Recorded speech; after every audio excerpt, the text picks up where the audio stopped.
taken a mistress again. A shocking development, Your Majesty. Almost as shocking as rain falling from the sky or a bishop lying through his teeth. Do something.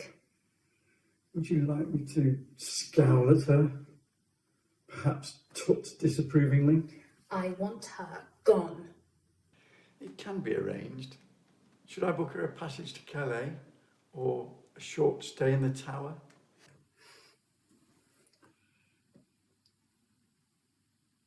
He looks at her the way he used to look at me.